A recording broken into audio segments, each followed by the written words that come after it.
নাম অঞ্জন সেনগুপ্ত। আমি একটা পাওয়ার দিয়েছিলাম 361 জায়গার আলামিন করে নাম। সেই পাওয়ারটা আমি ক্যান্সেল করাতে আমি সরকারি আইনের লয়ে যে আছে ওই হিসাবে আমি ক্যান্সেল করার পরে আমি রেজিস্ট্রি দেওয়ার পরও আরেকজনকে পাওয়ার দেওয়ার পরেও সেইটা 5 মাস পরে মিথ্যা অপচার জানেছে যে নামে আমি পাওয়ার কাটছি সে কিন্তু অপপ্রচার করে নাই, করতেছে আদার্স লোক, বহিরাগত লোকেরা।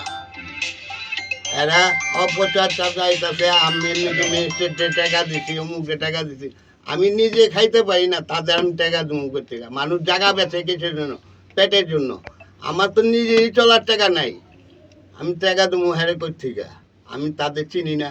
তাদের হুদাহুদি মিথ্যা হয়রানি করতেছে, মিথ্যা অপচার চাইতেছে।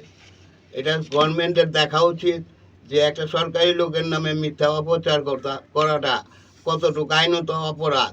আর উনি যে কথা বলে যে অমুক কর্নেল আমার মামা, অমুক মিনিস্টার আমার মামা, এইরকম পাওয়ার না থাকলে সে মিথ্যা প্রচার চালাইতে পারে না। আজকে আমরা দুর্বলতা, আমরা সনাতন ধর্মের পোলাপান, আমরা হিন্দু মানুষ, আঙ্গ জারি দিয়ে সব কাম করবার চাইছি। আমরা সেই জারিতে রাজি হই নাই বইলা আজকে মিথ্যা অপচার চালাইতেছে।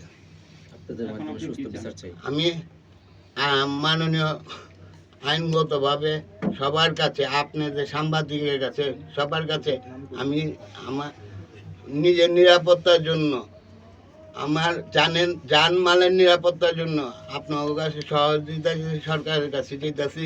আমি কি অপরাধটা করেছি? আমার কোনো অপরাধ থাকলে আপনি বলতে পারেন, আমি যদি শাস্তি হয় তাই আমি মাথা পাইতা। কিন্তু যারা মিথ্যা অপচার চালাইতেছে তাদের সরকার যেমন কোনো ব্যবস্থা করে, কেন আমরা তো গরিব মানুষ, আমরা তো পারুম না তাদের কিছু করতে।